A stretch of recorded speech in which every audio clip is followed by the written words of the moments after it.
لو أنزلنا هذا القرآن على جبل لرأيته خاشعا متصدعا من خشية الله.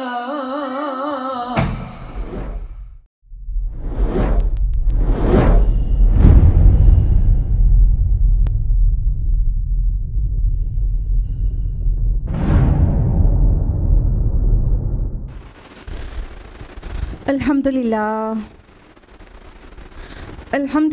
رب العالمین والصلاة والسلام علی رسولہ الکریم وعلی آلہ واصحابہ اجمعین اما بعد واعوذ باللہ من الشیطان الرجیم بسم اللہ الرحمن الرحیم شہر رمضان الذی انزل فیہ القرآن ھدی للناس وبینات من الھدی والفرقان. بسم اللہ الرحمن الرحیم. رب اشرح لی صدری ویسر لی امری واحلل عقدۃ من لسانی یفقہوا قولی. میرے عزیز سامعات، درس قرآن مجید میں آپ سبھی کا تہہ دل سے خیر مقدم ہے. السلام علیکم ورحمۃ اللہ وبرکاتہ. کیسے آپ سبھی لوگ؟ الحمدللہ. اللہ تعالیٰ آپ کو اچھا رکھے، ہدایت اور صراط مستقیم پر رکھے. اللہ تعالیٰ دنیا اور آخرت دونوں میں کامیابی اور کامرانی عطا کرے. آمین. کون سی سورہ چل رہی تھی میرے ساتھ درس قرآن میں؟ سورہ مومنون، کریکٹ.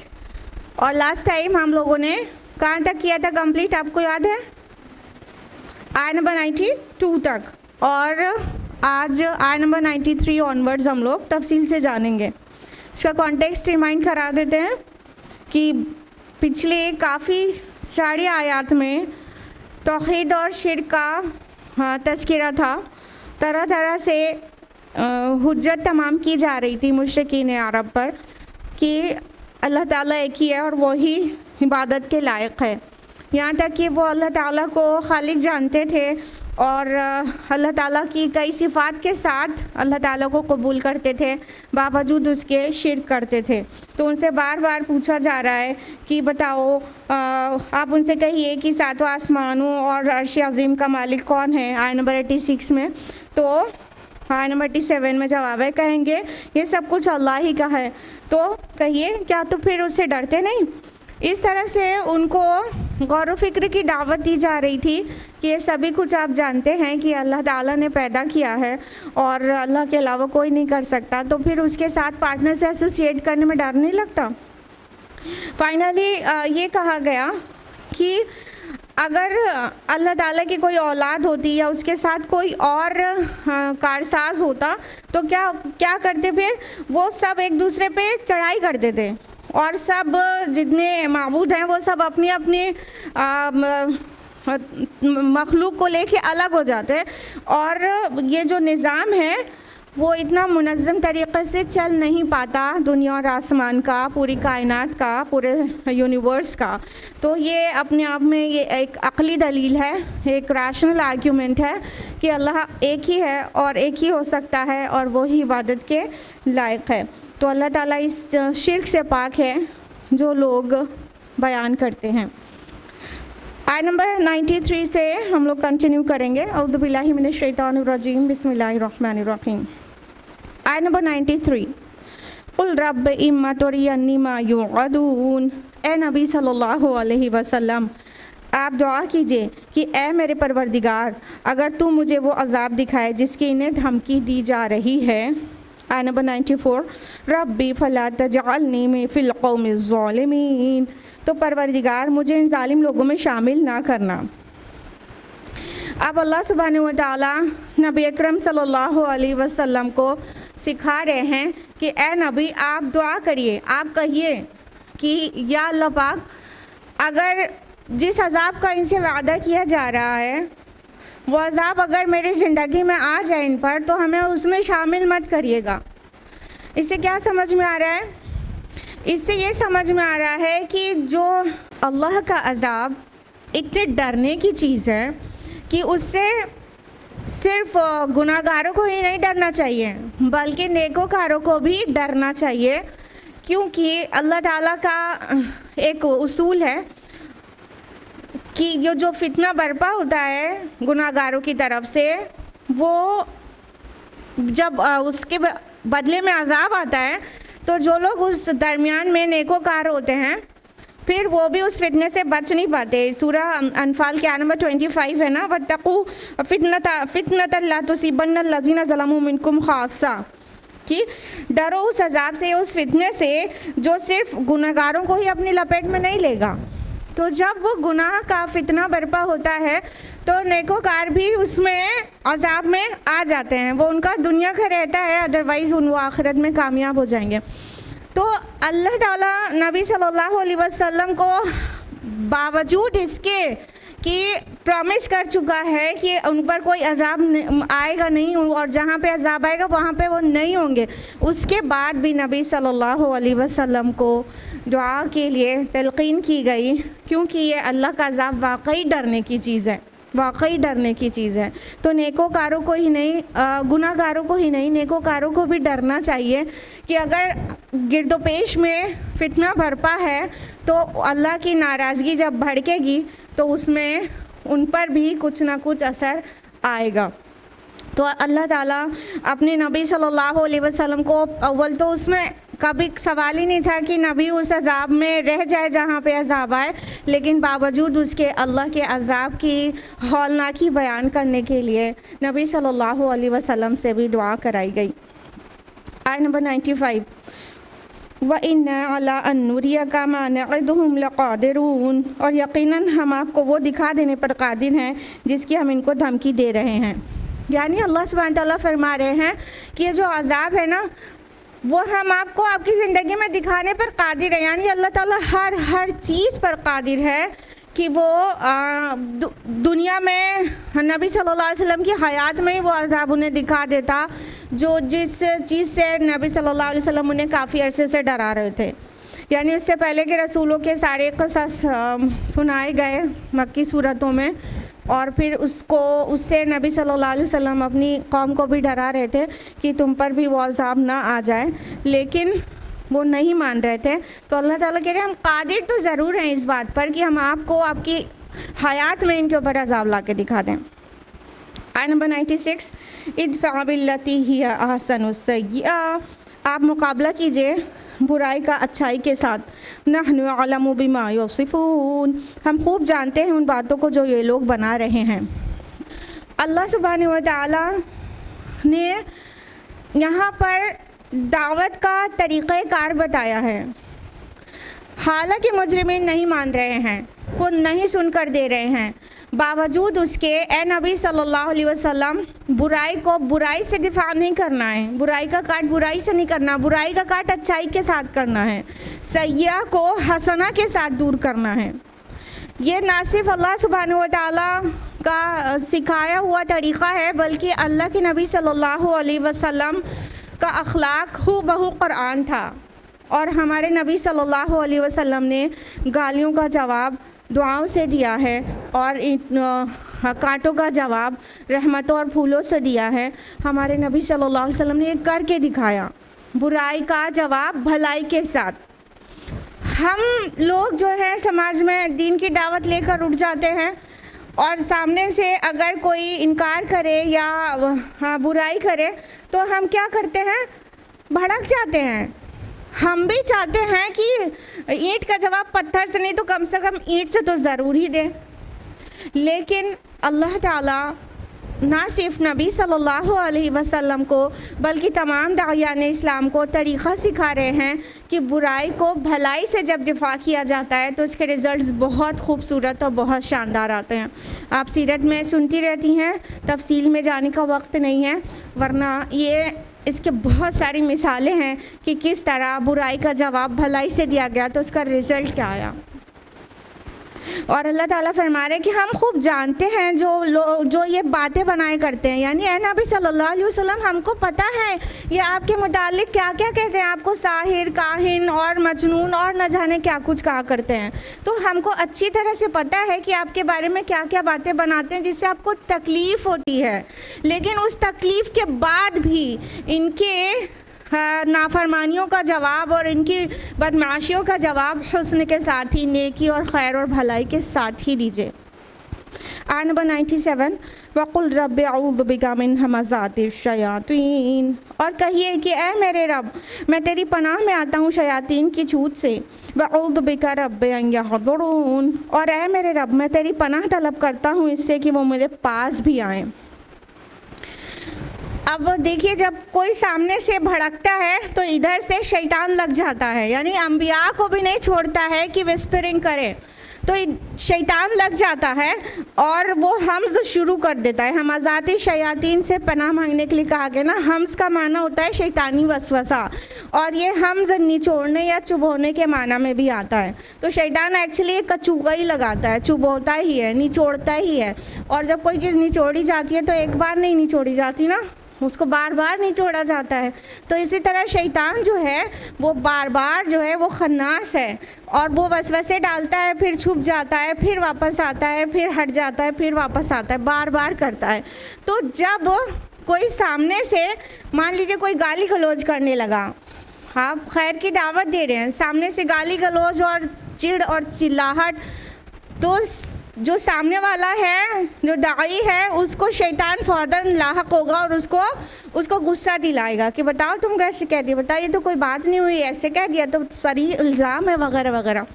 تو شیطان وسوسے ڈالتا ہے کہ ہم برائی کا جواب برائی سے دیں، اور برائی سے بڑھ کر برائی سے دیں، اینٹ کا جواب پتھر سے دیں۔ تو اللہ تعالیٰ نے وہ طریقہ بھی بتا دیا کہ وہ جو ان سین کریشن ہے ہماری تمہارے لیے،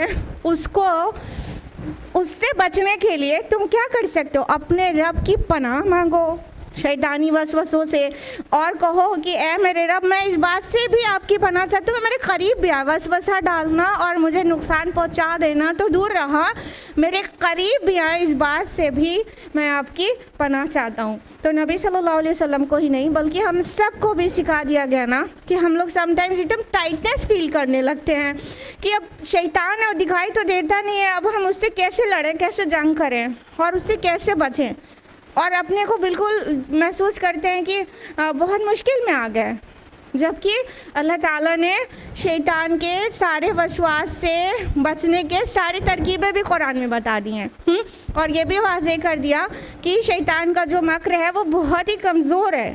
تو ایمان جو ہے ایک مومن کا، اس سے بہت بہت پختہ چیز ہے، شیطان کا مکر بہت کمزور ہے۔ تو ڈرنے کی ضرورت نہیں ہے بلکہ یہ دعا پڑھنے کی ضرورت ہے، رب اعوذ بک من ہمزات الشیاطین واعوذ بک رب ان یحضرون، یہ دعا پڑھا کریے جب بھی شیطان کی اکساہٹ آپ محسوس کریں۔ آیت نمبر 99 حتی اذا جاء احدهم الموت قال رب ارجعون، یہاں تک کہ جب ان میں سے کسی کو موت سر پر آن کھڑی ہوتی ہے تو کہتا ہے پروردگار مجھے ذرا واپس بھیج دے۔ اب دیکھیے جو نافرمان ہیں تو جب ان کے پاس موت کا فرشتہ آتا ہے تو وہ بس وہ چاہتے ہیں کہ وہ دنیا کی طرف بالکل لپکنے لگتے ہیں، اور مرنے کے بعد بھی اور اس وقت بھی بس چاہتے ہیں دنیا میں رک جائیں، اور وہاں سے پہنچنے کے بعد بھی چاہتے ہیں کہ یہ ان کو لوٹنے کو مل جائے، کیونکہ جتنی شیخی خوریاں ہیں اور جتنی نافرمانیاں ہیں اور جتنی حرکتیں ہیں وہ ساری کی ساری دھری رہ جاتی ہیں جیسے ہی یہ نزع کی حالت میں گیا انسان، اور وہاں سے افلاک سے فرشتوں کا نزول اور دکھائی پڑنے لگا اور غیب کے پردے ہٹ گئے، ساری بدمعاشیاں ختم ہو جاتی ہیں، ایک لمحے میں ختم ہو جاتی ہیں، اور پھر انسان کیا کہنے لگتا ہے کہ مجھے ذرا واپس بھیج دیجئے۔ رب ارجعون یہاں ورڈ آیا ہے، ارجعون تو پلیورل ہے اور اللہ تعالیٰ تو ایک ہے، تو یہ پلیورل کے صیغے میں رب ارجعون کیوں آیا ہے؟ اس کے لیے علماء اور مفسرون کی مختلف آراء ہیں. ایک تو یہ کہ یہ جمع تعظیم ہے. آپ کو پتہ ہے اللہ تعالیٰ اپنے لیے انا کے علاوہ نحن بھی استعمال کرتے ہیں, تو یہ جمع تعظیم ہے. تعظیم کے لیے جو رائل پلیورل ہوتا ہے, جیسے بادشاہ لوگ یہ نہیں کہتے نا میں یہ کروں گا, کہتے ہیں ہم کریں گے نا, تو یہ ایک تو جمع تعظیم کے لیے ہو گیا. اور دوسری اوپینین یہ ہے کہ اللہ تعالیٰ سے دعا ہے اور اللہ تعالیٰ کے کام کو پورا کرنے کے لیے فرشتے مامور ہیں, تو یہ ملائکہ سے خطاب ہے اللہ تعالیٰ کے ساتھ, اس لیے یہ پلیورل ہو گیا. اور ایک اوپینین یہ بھی ہے کہ انسان جب اللہ تعالیٰ سے یہ دعا کرتا ہے مجھے واپس جانے دیجئے, دنیا میں واپس جانے دیجئے, تو ایک بار نہیں بار بار کرتا ہے, تکرار کے ساتھ کرتا ہے, لہٰذا یہ تکرار کی وجہ سے پلیورل میں بدل گیا ہے. بہرحال تو جب گناہ گاروں کو موت آتی ہے تو وہ دنیا کی طرف واپس پلٹنا چاہتے ہیں. کیوں؟ آیت نمبر 100 لعلی اعمل صالحا فیما ترکت کلا, تاکہ جو کچھ میں چھوڑ کر آیا ہوں اس میں نیک کام کر لوں. ہرگز نہیں. انہا کلمۃ ہوا قائلہا, یہ محض ایک بات ہے جو وہ کہے گا. من ورائہم برزخ الی یوم یبعثون, اور اب ان کے پیچھے ایک برزخ حائل ہے اس دن تک جب وہ اٹھائے جائیں گے.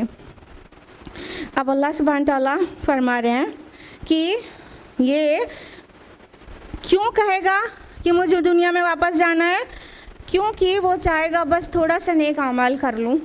یہ میں نے کیا کیا, ہائے میری شامت, یہ میں نے کیا کیا, تھوڑا سا نیک اعمال کر لوں, اس لیے مجھے واپس بھیج دیجیے اللہ پاک. اب غلطی نہیں کروں گا, اب گناہ نہیں کروں گا, اب نبیوں کو اور دائیوں کو نہیں جھٹلاؤں گا, اب ان کا انکار نہیں کروں گا. بس اس بے چینی میں, بے قراری میں وہ یہ کہے گا کہ بس ایک بار جانے کو دے دیجیے واپس, دنیا میں دارالعمل میں ایک بار جانے کو دے دیجیے. لیکن اللہ تعالیٰ کیا کہیں گے پھٹکار کے, کلا, ہرگز نہیں, یہ نہیں ہو سکتا. ایمان بالغیب مطلوب تھا نا, جب غیب کے پردے اٹھ گئے تو کس بات کا عمل اور کس بات کا ایمان, ایمان بالغیب مطلوب ہے.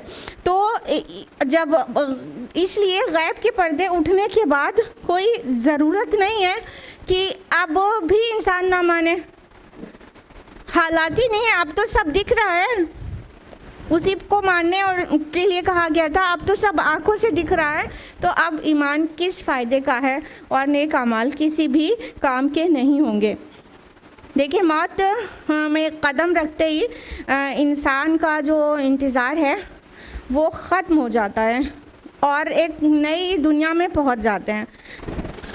اگر آپ غور کریں تو انسانی انفینائٹ لائف کے 3 مراحل ہیں.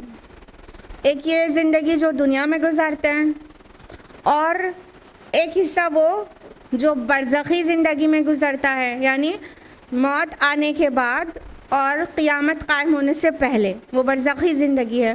اور تیسرا جو مرحلہ ہے وہ ہے اخروی زندگی, قیامت قائم ہونے کے بعد. تو یہ زندگی ایکچولی کیا ہے, ایک انفینائٹ لائف, ایٹرنل لائف ہے, اس کا کہیں اینڈ نہیں ہو رہا ہے, وہ مختلف مراحل سے گزر رہی ہے. تو جو موت آنے کے بعد والا جو وہ پورشن ہے وہ عالم برزخ کہلاتا ہے نا. تو اللہ تعالیٰ کہہ رہے ہیں کہ نہیں, اس کو یہ کتنا بھی جانے کے لیے بولے اسے جانے نہیں ملے گا. یہ تو صرف اپنے منہ کی بات کہہ رہا ہے, اس میں کوئی حقیقت نہیں ہے کہ جا کے بالکل سدھرایا ہی ہو جائے گا. اگر اسے کچھ کرنا ہی ہوتا تو اسی زندگی میں کر لیا ہوتا. اور وہ جو دارالعمل تھی, وہ جو دنیا کی زندگی کا والا جو پہلا والا پورشن ہے, وہ والی زندگی کا پورشن دارالعمل ہے. یہ دنیا میں جب رہتے ہیں تو عمل کا وقت اس وقت ہے جب دنیا میں ہے. اور تینوں مرحلے کو اگر کمپیئر کریں گے تو ہمیں پتہ چلے گا کہ سب سے چھوٹا مرحلہ جو ہے وہ یہ والا ہے جو دنیا میں ہم گزارتے ہیں. مان لیجئے کہ دنیا جب سے آدم علیہ السلام کو پیدا کیا گیا اب تک کچھ لوگ 6000 اور کچھ لوگ 7000 سال کہتے ہیں, واللہ عالم, مان لو 10,000 سال بھی ہو گیا. تو یہ اب تک مان لو 10,000 سال اس سے پہلے گزر چکا ہے, ٹھیک ہے. اور مان لیجئے کہ موت آ جاتی ہے اور قیامت قائم ہونے میں مان لیجئے کہ 10,000 سال اور لگتا ہے, مان لیجئے فار سیک آف آرگیومنٹ 10,000 سال اور لگتا ہے. تو کتنا ہوا, 10-20,000 سال ہوا. پھر اس کے بعد جو اخروی زندگی ہے جو شروع ہوگی اس کا تو ایک ایک دن 50,000 سال کے برابر ہے. سبحان اللہ. تو یہ دنیا میں جو ہم نے گزارا تھا وہ کتنا کم ہوا، لیکن اسی کے پیچھے دیوانے رہتے ہیں. تو اللہ تعالیٰ فرما رہے ہیں کہ ان کے پیچھے ایک برزخ حائل ہے جب تک وہ اٹھائے جائیں گے. ابھی یہ برزخی زندگی میں ہے اور اس کے بعد جو انفینائٹ لائف ہے، جو ایٹرنل لائف ہے، اس میں انٹری ہونے والی ہے ان کی. آیت نمبر 101 میں فرمایا فَإِذَا نُفِخَ فِي الصُّورِ فَلَا أَنْسَابَ بَيْنَهُمْ يَوْمَئِذٍ وَلَا يَتَسَاءَلُونَ. پھر جب سور میں پھونک ماری جائے گی تو اس دن ان میں سے کوئی نسبی تعلق نہیں رہے گا اور نہ ہی وہ ایک دوسرے کو پوچھیں گے. یعنی جب قیامت قائم ہوگی تو ایسا ہولناکی والا منظر رہے گا کہ انسان دنیا میں جن رشتوں کے لیے اپنی آخرت کو داؤ پہ لگا دیتا ہے، برباد کر لیتا ہے، مثلاً اپنے بچوں کے فیوچر کے لیے حلال و حرام کی تمیز نہیں کرتا وغیرہ وغیرہ، جن چیزوں کے لیے، تو اس دن سب بھول جائیں گے. کوئی بھی رشتے یاد نہیں رہیں گے. یہاں پہ فلا انصاب بینہم آیا ہے نا، تو انصاب نسب کی جمع ہے. نسب رشتوں کو کہتے ہیں نا. تو عرب جو ہے خصوصاً وہ اپنے نسبی رشتوں کے لیے بہت زیادہ حساس تھے. ان کو اپنے ہی نسب کا 10 20 25 سلسلہ ہی نہیں یاد رہتا تھا، بلکہ اپنے گھوڑوں اور اپنے وہ اونٹوں کا بھی نسب یاد رہتا تھا. اتنا نسب ناموں میں اتنا ایکسپرٹ تھے. تو اللہ تعالیٰ فرما رہے نہیں، جس دن سور میں پھونک ماری جائے گی، کہنے کا مطلب قیامت قائم ہوگی، پہلا نفخ جو ہوگا نفخ اول، اس میں سب کچھ سارے کے سارے انسان بے ہوش ہو جائیں گے اور سب کچھ برباد ہو جائے گا. اور پھر نفخ ثانی جو ہوگا اس میں دوبارہ سب اٹھائے جائیں گے اور اللہ کے آگے محشر میں جمع ہوں گے. تو اللہ تعالیٰ فرما رہے اس دن کوئی بھی نسبی رشتے ان کو یاد نہ رہیں گے. سورہ عبس میں کیسا منظر کشی کی گئی ہے نا. آیت نمبر 24 آیت نمبر 34 35 36 37 فرمایا جس دن انسان بھاگے گا اپنے بھائی سے اور اپنی ماں سے اور اپنے باپ سے اور اپنی بیوی اور اپنے بیٹوں سے، جس دن ان میں سے ہر شخص کی حالت ایسی ہوگی کہ وہ دوسروں کو بے پرواہ کر دے گی. یعنی اپنے نسبی رشتوں کو بھول جائے گا اور جن اولاد کے لیے وہ اپنے آپ کو کھپانے کی حد تک پوری طرح سے انویسٹ کر دیتا ہے، وہ اولاد انہیں یاد نہیں، بھاگے گا اس سے کہ تم جاؤ، بس نفسی نفسی، میرا نفس میرا نفس، میں اپنے آپ کو کیسے بچا سکتا ہوں. ہر انسان صرف یہی سوچے گا. تو وہ ایسا ہولناک دن ہوگا. آیت نمبر 102 فَمَنْ ثَقُلَتْ مَوَازِينُهُ فَأُولَئِكَ هُمُ الْمُفْلِحُونَ. تو جن کے پلڑے بھاری ہوں گے وہی فلاح پانے والے ہوں گے. یعنی جن کے نیک اعمال کے جو وزن ہیں وہ بھاری ہوں گے. یہاں پہ موازین ورڈ آیا ہے نا، موازین موزون کی جمع ہے اور موزون میزان کی جمع ہے. تو اس سے وزن کا پتہ چلتا ہے کہ جو جس کے وزن بھاری ہوں گے، اور نیک اعمال یہاں پہ مراد ہے، انڈرسٹوڈ ہے، جس کے نیک اعمال، جس کے اچھے اعمال کا وزن یا اس کا سائڈ وہ پلڑا، جس طرح ہم دنیا کی ترازو اور میزان میں سمجھتے ہیں، وہ بھاری ہو گیا تو وہ فلاح پانے والا ہوگا. لیکن آیت نمبر 103 وَمَنْ خَفَّتْ مَوَازِينُهُ فَأُولَئِكَ الَّذِينَ خَسِرُوا أَنفُسَهُمْ فِي جَهَنَّمَ خَالِدُونَ. اور جن کے پلڑے ہلکے ہوں گے وہی ہوں گے جنہوں نے خود کو ہلاکت میں ڈالا اور جہنم میں رہیں گے ہمیشہ ہمیشہ. تو جس کے اعمال میں وزن نہیں ہوگا تو وہ کیا ہوگا؟ وہ ہلاکت میں جائے گا اور وہ جہنم میں جائے گا. اب دیکھیے گا کہ اعمال کی گنتی بھی ہوگی، کاؤنٹنگ بھی ہوگی، لیکن اس کا وزن زیادہ امپورٹنٹ ہے. ہم نے کتنے رکعتیں نماز پڑھیں یہ کم امپورٹنٹ ہے، جو پڑھا اس میں خشوع اور خضوع کتنا تھا یہ زیادہ امپورٹنٹ ہے. یہ چیز وزن سے پتہ چلے گی، کاؤنٹ سے کرنے سے پتہ نہیں چلے گی. تو یہ ویٹ ہے. تو اعمال کے ویٹ امپورٹنٹ ہے.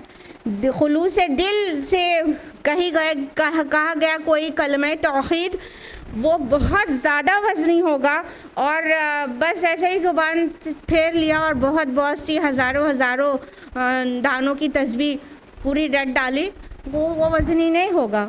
تو اعمال کا وزن بہت امپورٹنٹ ہے، اس لیے ہمارا فوکس کاؤنٹنگ کے بجائے ویٹ پر ہونا چاہیے۔ یوزولی ہمارا فوکس کس پہ رہتا ہے؟ کاؤنٹنگ پہ، ہم نے کتنا پڑھا، کتنا کیا، لیکن اس کے وزن پہ ہمیں فوکس کرنا چاہیے، کیونکہ وہاں پر جو فلاح اور خسران کا معیار ہے وہ اعمال کا وزن ہے، اعمال کی کاؤنٹنگ نہیں کہا گیا ہے۔ کاؤنٹ اپنی جگہ امپورٹنٹ ہے، لیکن وہ اتنا بالکل بھی نہیں جتنا وزن۔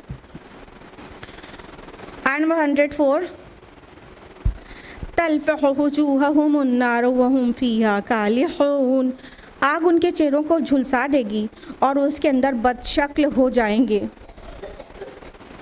تلفح لفظ آیا ہے، یہ لفح سے ہے، جس کا مطلب جھلسنا ہوتا ہے۔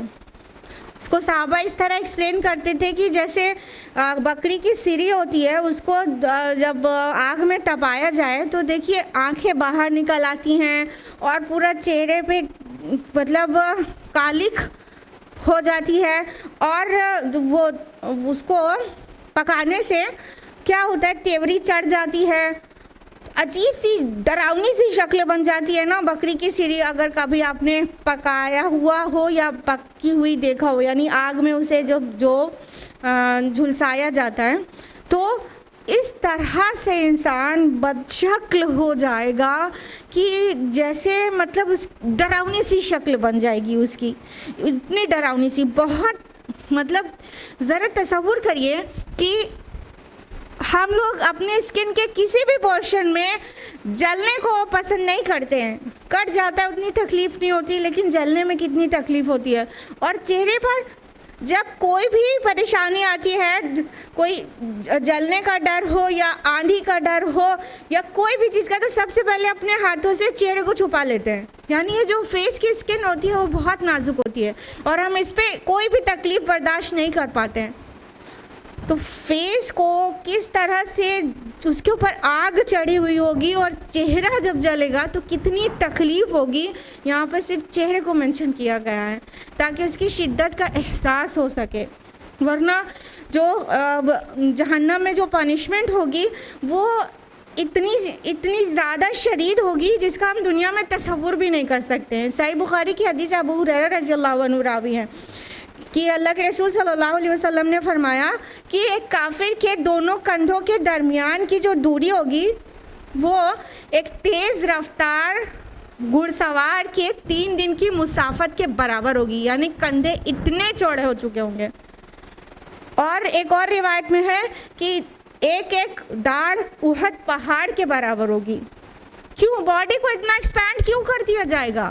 کیوں باڈی اتنی لائم شائم اور اتنی زیادہ وائڈ ہو جائے گی؟ کیونکہ دیکھیے اسکن سے جلنے کا احساس ہوتا ہے، جب اسکن اتنی وائڈ ہو جائے گی تو اتنا ہی زیادہ تکلیف ہوگی، تو اتنا بڑھا دیا جائے گا جسم کو تاکہ جلن کا احساس اور تکلیف کا احساس اتنا زیادہ ہو سکے۔ اللہم لا تجعلنا منہم، آمین۔ آیت نمبر 105، الم تکن آیاتی تتلی علیکم فکنتم بہا تکذبون، ان سے کہا جائے گا کہ میری آیات تمہیں پڑھ کر نہیں سنائی جاتی تھیں تو تم ان کو جھٹلایا کرتے تھے۔ مطلب یہ سزا کیوں دی جائے گی؟ کیونکہ وہ اتنے بھولے نہیں ہیں۔ اللہ تعالیٰ نے اپنی کتابیں نازل کی ہیں، اپنی آیات ظاہر کی ہیں کتاب میں بھی اور آفاق اور انفس میں بھی، پھر کیا سمجھ میں نہیں آیا تھا؟ آپ لوگ سورہ ملک میں روز روز پڑھتے ہوں گے کہ جب ان سے کہا جائے گا الم یاتکم نذیر، کیا تمہارے پاس ڈر سنانے والا، آگاہ کرنے والا وارنر نہیں آیا تھا؟ تو کہیں گے بلا قد جاءنا نذیر فکذبنا، کیوں نہیں آیا تھا ہمارے پاس نذیر، لیکن ہم نے اس کو جھٹلا دیا۔ تو یہ اس جھٹلانے کی وجہ سے ہے کہ اللہ تعالیٰ اتنا سخت عذاب دے گا۔ آیت نمبر 106، قالوا ربنا غلبت علینا شقوتنا وکنا قوما ضالین، وہ کہیں گے اے ہمارے پروردگار ہماری بدبختی ہم پر غالب آ گئی تھی اور ہم تسلیم کرتے ہیں کہ ہم گمراہ تھے۔ اب ان کے پاس کہنے کے لیے کچھ بھی نہ بچے گا کہ جب وارنر تو آیا تھا، اللہ کی آیات تو آئی تھی وارن کرنے کے لیے، تو انہوں نے کیوں نہیں مانا تھا؟ تو اب ان کو اس کے علاوہ کوئی جواب نہ سوجے گا، کہیں گے کہ اے رب ہماری بدبختی ہماری کمبختی ہم پر غالب آ گئی تھی، ہماری بد نصیبی ہم پر غالب آ گئی تھی اور ہم گمراہ لوگ تھے۔ آیت نمبر 107 ربنا اخرجنا منہا فإن عدنا فإنا ظالمون، اے ہمارے پروردگار ایک بار ہمیں یہاں سے نکال دیں، اگر ہم دوبارہ یہی کریں تو پھر واقعی ہم ظالم ہوں گے۔ یعنی وہاں پہ بھی جا کے گڑ گڑانے لگیں گے کہ اللہ پاک ایک بار ایک موقع اور دے دیجئے، اب کی بار ہم نہیں مانیں گے تو ہم ظالم ہوں گے۔ لیکن یہ بات پہلے طے ہو گئی تھی کہ دنیا میں ایک بار آنے ملے گا اور یہ دارالامتحان میں ایک بار ٹیسٹ ہوگا، اس کے بعد رزلٹ آتا ہے، دوبارہ بار بار ٹیسٹ نہیں لیا جاتا، تو اللہ تعالیٰ تو نہیں مانیں گے۔ تو یہ بہت ہی گھاٹے کا سودا ہوگا کہ ہم اس دنیا کی زندگی کو سنوارنے کی وجہ سے، جو کہ بہت چھوٹی ہے، اس کو سنوارنے میں لگے رہیں اور ہم حقائق کو بھولے رہیں اور رسولوں کو اور داعیان کو جھٹلا دیں اور کتاب کو جھٹلا دیں۔ یہ تو بہت گھاٹے کا سودا ہے۔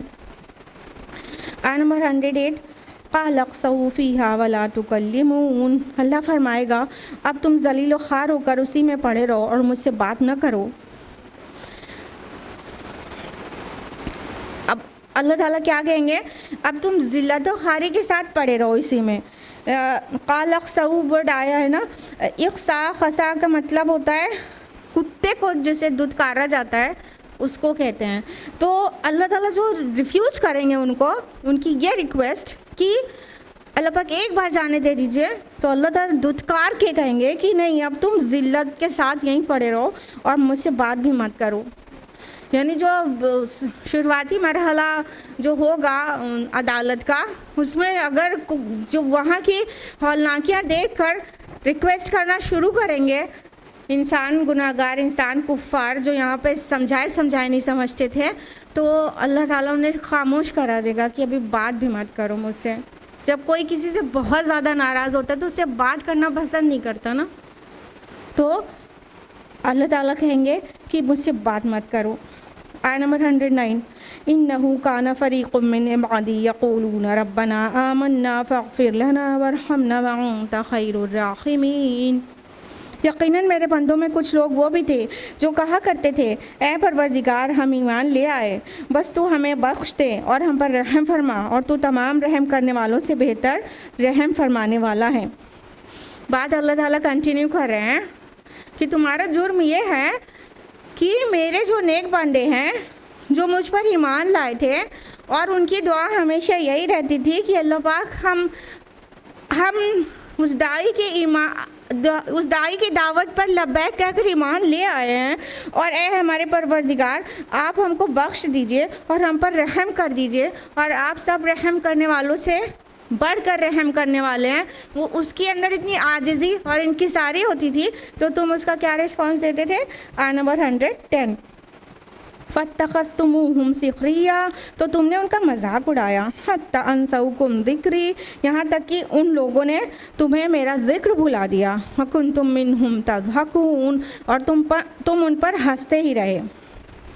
تو اللہ تعالیٰ کیا فرمائیں گے کہ میرے وہ نیک بندے جو عاجزی اور انکساری کے ساتھ میرے سامنے گڑ گڑاتے تھے تو تم کیا کرتے تھے؟ ان کا مذاق اڑاتے تھے، اور ان کے مذاق اڑانے نے تم کو اتنا انگیج کر لیا تھا کہ تم مجھ کو ہی بھول گئے اور تم ان پر ہمیشہ ہنستے ہی رہے۔ یعنی جب انسان کسی کو حقیر جانتا ہے اور وہ کوئی بات پیش کر رہا ہوتا ہے تو اس کی بات کا ایک تو انکار کرتا ہے، اسے قبول نہیں کرتا، لیکن اگر اس کا مذاق بھی اڑانا شروع کر دیتا ہے تو پھر اس کے پاس غور و فکر کا بھی موقع جاتا رہتا ہے۔ جب اس سے الگ ہٹا تو اس کا مذاق اڑا رہا ہے، جبکہ اگر اس کو تھوڑا پونڈر کرے کہ بات وہ کیا کہہ رہا تھا تو شاید ہے کہ اس وقت انکار کر کے بعد میں احساس ہو جائے، بعد میں جا کے وہ اپنے کیے سے پلٹے، لیکن نہیں، وہ تو مذاق بھی اڑانا شروع کر دیتا ہے. تو الٹیمیٹلی کیا ہوتا ہے، وہ اتنا زیادہ انگیج ہو جاتا ہے مذاق اڑانے میں، اور حقیقت سے اتنا زیادہ مطلب اس کے آنکھوں پہ پردہ پڑ جاتا ہے کہ پھر اسے توفیق بھی نہیں ہوتی کہ اللہ کو یاد کرے اور ریالٹی کو دیکھ پائے. تو اللہ تعالیٰ وہ یاد دلائیں گے کہ تمہارے پاس میرے جو بندے جو حق لے کر پہنچتے تھے تو تم ان کا مذاق اڑاتے تھے، اور مذاق میں اتنا انگیج اور انڈلج ہو جاتے تھے کہ تم کو میرا ذکر بھی، میری یاد بھی نہ رہتی تھی، اور بس مذاق اڑانے میں بزی رہتے تھے. اللہ تعالیٰ کے پسندیدہ بندوں کا جب مذاق اڑایا جاتا ہے تو اللہ تعالیٰ کو بھی بہت برا لگتا ہے، بہت برا لگتا ہے. آیت نمبر 111 انی جزیتہم اليوم بما صبروا انہم هم الفائزون. آج میں نے ان کو ان کا بدلہ دے دیا ان کے صبر کے طفیل کہ آج یقیناً وہی کامیاب ہیں. تو اللہ تعالیٰ ان کی جلن پہ اور جلن اس طرح بڑھا دے گا کہ جن کا تم مذاق اڑاتے تھے، حقیر جانتے تھے، اور وہ صبر کرتے تھے، تو میں نے آج ان کے صبر کا بدلہ دیا ہے جنت کے بالا خانے، اور وہ لوگ آج کامیاب لوگ ہیں. تو اور کیسی حسرت ہوگی نا گناہ گاروں کو، اور کتنی حسرت ہوگی کہ کاش ہم مان لیتے. اور یاد رکھیے گا اللہ تعالیٰ ہر انسان تک کوئی نہ کوئی طریقے سے، نبی کے ڈائریکٹلی یا انڈائریکٹلی کسی داعی کے ذریعے سے، یا تو اب تو پورا گلوبلائزیشن ہی ہو رہا ہے اور انفارمیشن ایج میں ہم جی رہے ہیں، کیسے بھی پیغام سب تک پہنچنا ہے. اور پیغام جب پہنچ جائے گا تو پھر کوئی انکار کرنے کا کوئی کے پاس ریزن نہیں ہوگا کہ ہمیں پتہ ہی نہیں تھا.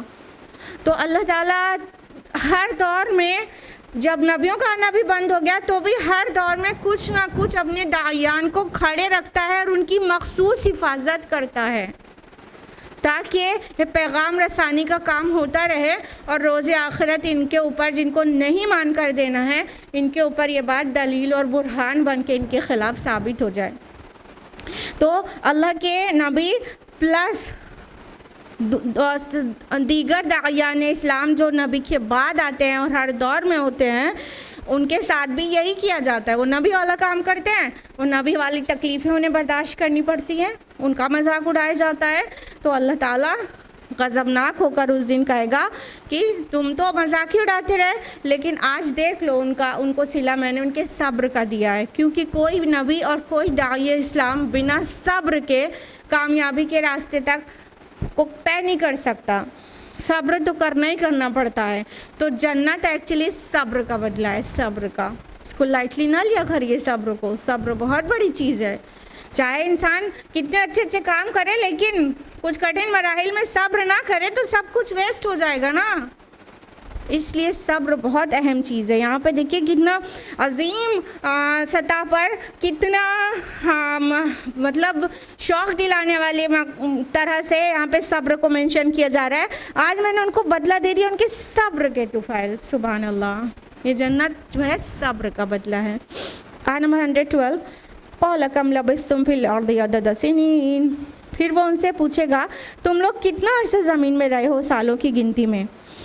آیت نمبر 113 قَالُوا لَبِثْنَا يَوْمًا أَوْ بَعْضَ يَوْمٍ فَاسْأَلِ الْعَادِّينَ. وہ کہیں گے ہم تو رہے ہیں وہاں بس ایک دن یا ایک دن کا کچھ حصہ، تو آپ پوچھ لیں حساب کتاب کرنے والوں سے. اب اللہ تعالیٰ ان کو جو آخرت میں جمع ہیں محشر میں، ان کے سامنے وہ دنیا کی زندگی کا بھی مرحلہ ہے، یاد ہے ان کو، اور برزخی زندگی کا بھی مرحلہ ہے، اور یہ ایٹرنل لائف جو سٹارٹ ہو چکی ہے، یعنی آخرت کی زندگی، قیامت کی زندگی کا ایک ایک دن بھی ان کے سامنے ہے. سب کچھ ان کے نالج میں بھی ہے، میموری میں بھی ہے. اب اللہ تعالیٰ ان سے پوچھے گا اچھا بتاؤ تو تم دنیا میں کتنی دیر رہے؟ وہاں کی اولناکیاں دیکھنے کے بعد اور وہاں کی دن کی طوالت 50,000 سال دیکھنے کے بعد وہ کہیں گے ایک دن یا ایک دن کا کوئی حصہ، دن کا کوئی حصہ، بس ایک دن یا ایک دن کا ایک حصہ جس کو ایک پہر کہہ سکتے ہیں، بس اتنی دیر رہے ہیں، بس اتنی دیر رہے ہیں. اور اے اللہ پاک ذرا گننے والوں سے پوچھ لیجئے، جو ایکسپرٹ ہیں میتھمیٹکس میں ان سے پوچھ لیجئے. اس سے مراد فرشتے بھی ہو سکتے ہیں کہ ان کا کام ہر چیز کا ریکارڈ مینٹین کرنا ہے، تو ذرا فرشتوں سے پوچھ لیجئے. اور اس سے مراد وہ لوگ بھی ہو سکتے ہیں جو میتھمیٹکس میں ایکسپرٹ ہیں، انسان ہے بٹ میتھمیٹکس میں ایکسپرٹ ہیں، ان کی کاؤنٹنگ اور ان کا کیلکولیشن بہت اسمارٹ ہے. ان سے پوچھ لیجئے اللہ پاک ہم تو بس اتنا حصہ ہی رہے ہیں، ایک دن یا ایک دن کا ایک حصہ آپ ایکسپرٹ سے پوچھ لیجئے، سارے طوطے اڑ جائیں گے، سارا تکبر نکل جائے گا، ساری غفلتیں کافور ہو جائیں گی. اللہ پاک پوچھ لیجئے نا، ایکسپرٹ سے پوچھ لیجئے. ہم لوگ تو ایک دن یا ایک دن کا ایک حصہ ہی بس رہے ہیں، ایک پہر دنیا میں گزار کر آئے. اور آپ کمپیئر کر لیجئے، آپ کو لگے گا ہاں یہ تو ایک دن کا بھی ایک پورشن، بہت چھوٹا پورشن ہے جو ہم دنیا میں گزارتے ہیں. ابھی ہم نے آپ کو بتایا تھا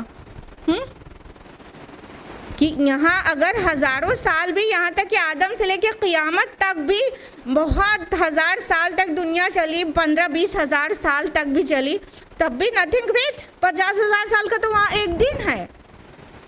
اور اپنی اپنی لائف کتنی لے کر آیا ذرا سوچ لیجئے، کون 100 تک پہنچتا ہے آج؟ یہ 60-65 سال کی زندگی اور وہاں 50,000 سال کا ایک دن. کتنا کم پیریڈ میں اللہ تعالیٰ نے آزمایا ہے، کتنے چھوٹے اسپین آف ٹائم میں اللہ تعالیٰ نے آزمایا ہے، اور ریوارڈ انلمیٹڈ دینے کا وعدہ کیا تھا. اس کے بعد بھی ہم بے وقوف لوگ، احمق لوگ اسی کے پیچھے دیوانے ہیں، اس کو سجا رہے ہیں، اس کو بنا رہے ہیں. ہماری مثال تو کچھ ایسی ہے کہ جیسے کوئی طالب علم ایک ایگزامینیشن ہال میں بیٹھ کے ایگزام دینے کے لیے وہاں وہ گیا ہے، لیکن وہ کیا کرنے لگا، وہ پین سے آنسر بک سے کھیلنے لگا اور دیوار پہ ڈرائنگ بنانے لگا، اور وہ کہہ رہا ہے کہ اے سی بھی لگاؤ اور کولر بھی لگاؤ اور یہاں پہ یہ پینٹ کرو، وہ خوبصورت کرو، یہ کرنے لگا. اور اس نے اپنے ایگزام کا 2.5-3 گھنٹہ جو تھا ایسے ہی گزار دیا. تو ایسے اسٹوڈنٹ کو آپ کیا بولیں گے کہ پاگل ہو کیا تم، دیوانے ہو، بے وقوف ہو. تمہیں وہاں اے سی نہیں تھا تو کون سی آفت آ رہی تھی، اور تمہیں پین اور کاغذ پہ لکھنا تھا، اپنا پرچہ بھرنا تھا کہ تم وہاں اس کے ساتھ کھیلنے لگے تھے اور وہاں کی دیواریں پینٹ کرنے لگے تھے. تم بے وقوف تھے. تمہیں 2.5 گھنٹہ 3 گھنٹہ ملا تھا ایگزام کے لیے. تم اگر اس میں زیادہ سے زیادہ لکھ لیتے تو ایگزام پاس آؤٹ کر لیتے. یہی تو بولیں گے، یہی تو بولیں گے کہ تم بالکل بے وقوف ہو. تو ایسے ہی بے وقوف ہم لوگ بھی ہیں. فیو ایئرس کے لیے اللہ تعالیٰ نے ہم کو آزمائش میں ڈالا ہے، اس دارالامتحان میں رکھ کر، اور یہاں پہ ہم اپنا امتحان کا پرچہ حل کرنے کے بجائے زیادہ سے زیادہ نیک اعمال اپنے دامن میں بٹور لینے کے بجائے ہم کیا کرتے ہیں، آرام پرستی، دنیا پرستی، حب مال، بس اسی میں بالکل غرق ہیں. بس فکر ہے ہمیں تو دنیا کے آسانیوں اور خوشحالیوں اور ترقی اور کامیابی کی. اسلام کامیابی سے نہیں روکتا، لیکن اصل مقصد کو تو نہ بھولے نا انسان. وہ بھول کے کامیابی کی طرف بڑھتا ہے تو وہ پھر دنیا ہی تک کی وہ کامیابی زیادہ سے زیادہ پا سکتا ہے جتنی اللہ نے لکھ دی ہے. ورنہ وہ جو چاہتا ہے وہ اسے سب کچھ مل ہی جائے دنیا میں بھی، وہ بھی نہیں ہوتا. تو ہمیں دیکھنا چاہیے کہ یہ سوال جب ہوگا تو بہت حسرت والا وقت ہوگا. اس حسرت کے آنے سے پہلے ہمیں ہوش میں آنا ہے تاکہ یہ وقت ہمارے اوپر نہ آنے پائے.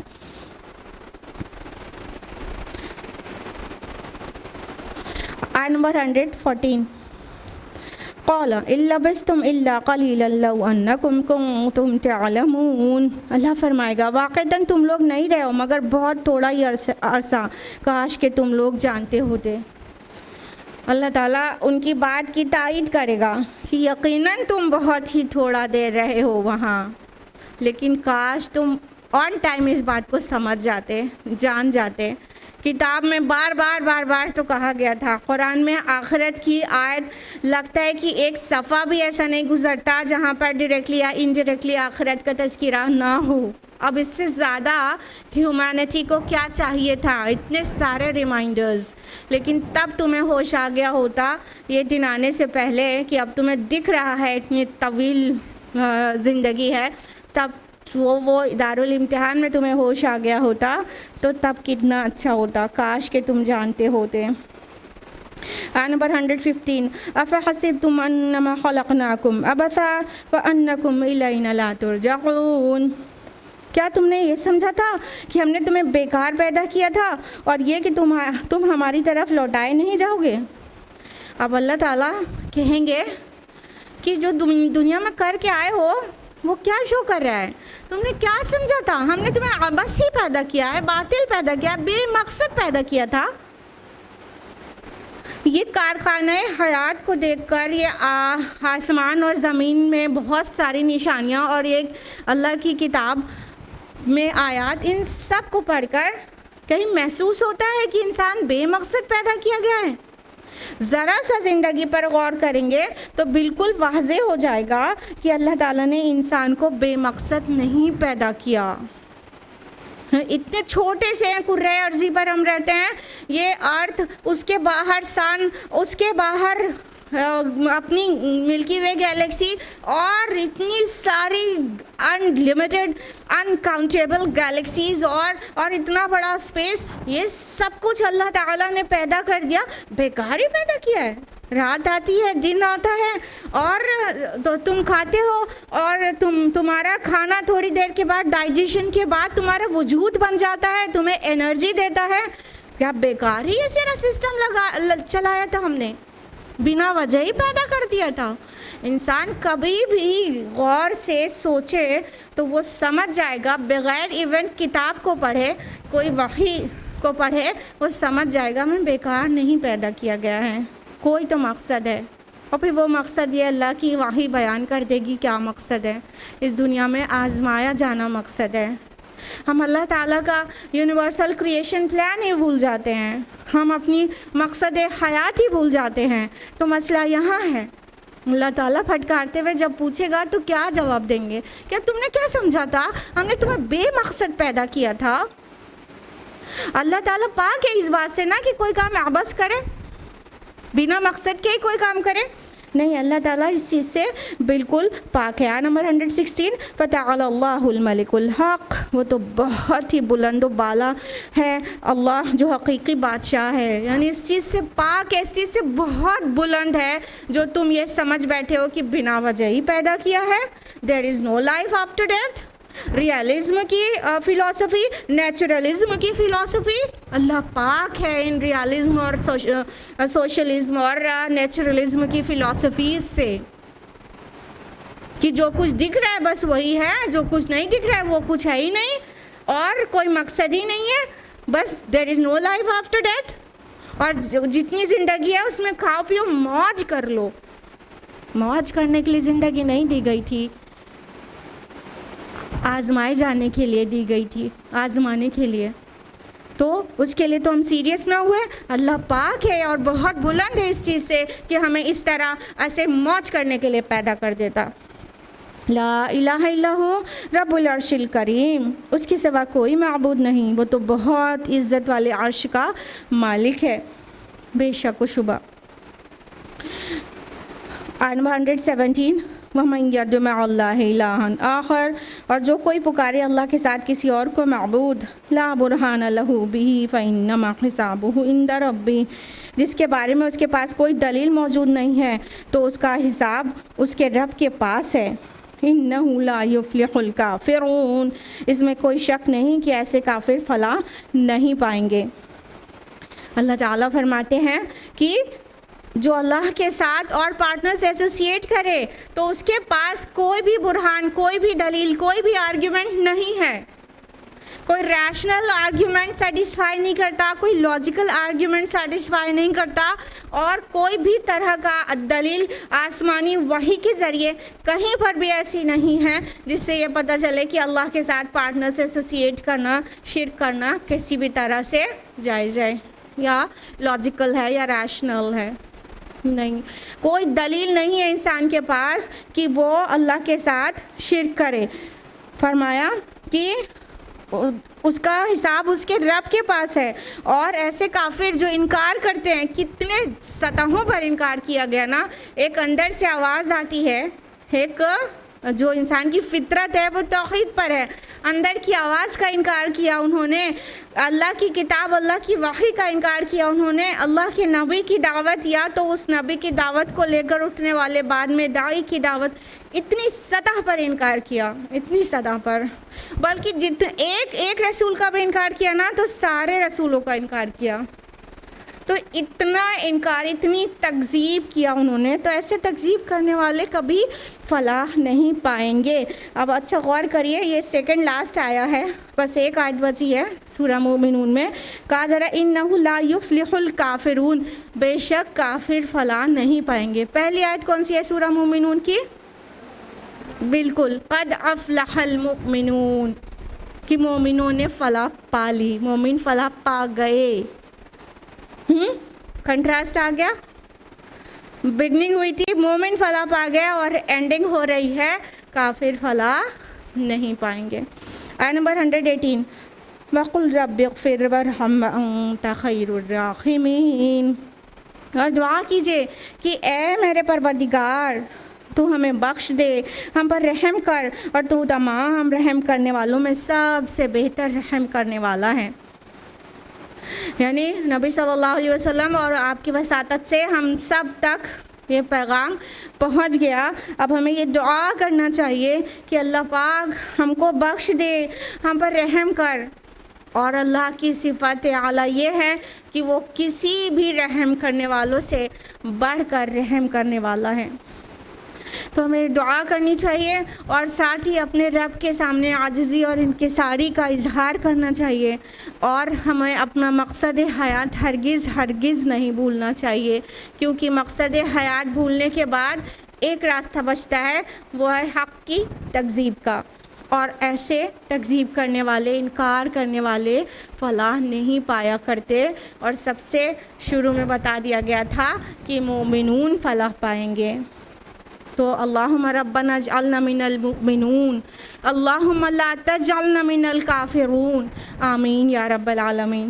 اس کے ساتھ ہی نہ صرف آج کا درس بلکہ سورہ مؤمنون مکمل ہو گئی اللہ تعالیٰ کے فضل سے. بارک اللہ لی ولکم فی القرآن العظیم ونفعنی وإیاکم بالآیات والذکر الحکیم. وآخر دعوانا الحمد للہ رب العالمین. والسلام علیکم ورحمۃ اللہ وبرکاتہ.